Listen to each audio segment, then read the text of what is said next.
In Roblox Bleeding Blades, survival demands absolute precision. Missing a parry by a fraction of a second means losing the fight. In this environment, deep knowledge of the game mechanics is the only currency that matters. A player named Foamy Green Lantern mastered this economy. He led Seleucid, the game's most dominant faction, and orchestrated massive, server-wide victories through calculated strategy and technical skill. He eventually codified his strategies into a definitive combat guide for thousands of new players. His breakdowns on spacing, optimal combo strings, and calculated patience became the required reading for anyone trying to compete at a high level.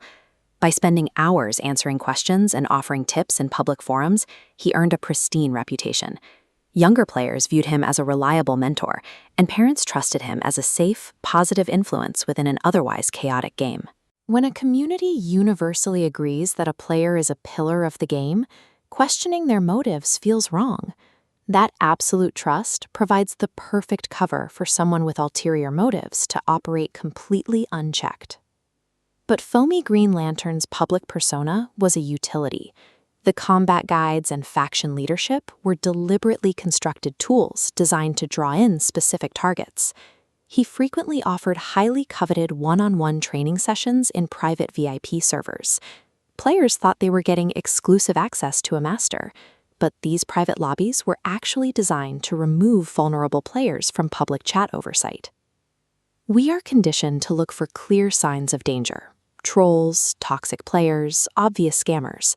When a predator adopts the role of a patient, helpful teacher, the warning signs get misinterpreted as dedication to the community. The tactics he used in Bleeding Blades were tested and refined elsewhere. Foamy Green Lantern started his Roblox career in Andre's Rome, a historical roleplay experience that relies heavily on strict hierarchies. Roleplay communities teach players how to manipulate social dynamics. He learned how to position himself at the top of a command structure, reward loyalty, and make other players compete for his approval. He ported that exact blueprint into Bleeding Blades when he founded the Seleucid faction. He built an organized military structure, with himself as the unquestioned grand strategist. Commanding thousands of members gave him constant access to a steady stream of impressionable younger players. His orders in-game were followed without hesitation, creating a habit of instant compliance among his recruits. The faction's battlefield dominance provided the social leverage he needed. By controlling the group's hierarchy, he engineered a permanent power imbalance that forced younger players to constantly seek his validation. The grooming process followed a rigid sequence. He would identify a young faction member in a public server, praise their potential, and invite them to a private lobby away from their peers. He framed this isolation as a reward. He told victims they were being vetted for elite leadership roles, convincing them that secrecy was a necessary part of the training process. Once isolated, the demands shifted from in-game tactics to real-world access. Leaked Discord logs show him pressing victims to create social media accounts specifically to communicate with him, completely bypassing Roblox's chat filters and safety protocols. The cycle followed a predictable psychological progression. Initial authority manufactured trust, providing leverage to push victims into isolation. Once isolated, the loyalty test began, demanding personal photos to enter the inner circle.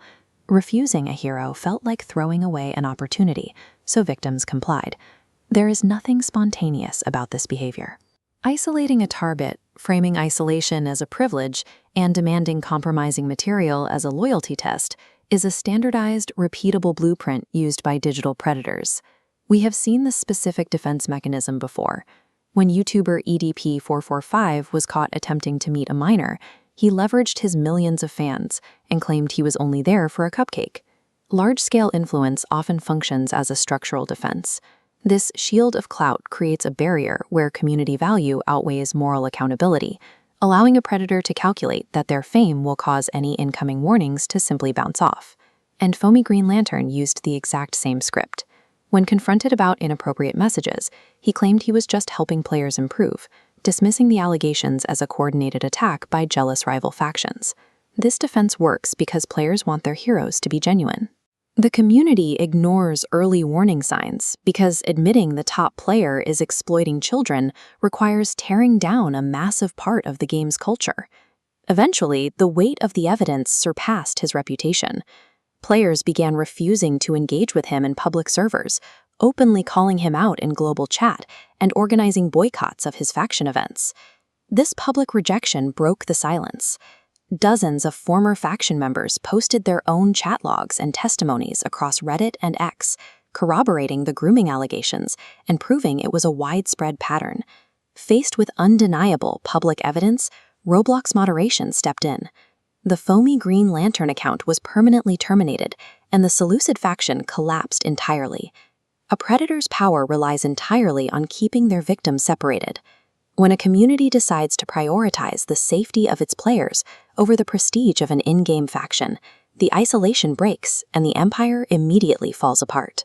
Shortly before his deletion, his final account status read, "I'll be back." It is a stark reminder that platform bans rarely stop the behavior. The individuals simply create new accounts, join new games, and start the cycle over. The defense against this is recognizing the methodology before it escalates.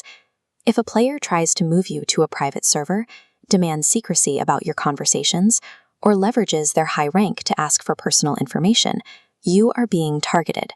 Skill, followers, and faction leadership do not grant anyone the right to bypass your boundaries. Keeping the gaming space safe requires looking past the digital accolades and holding every player to the exact same standard of behavior.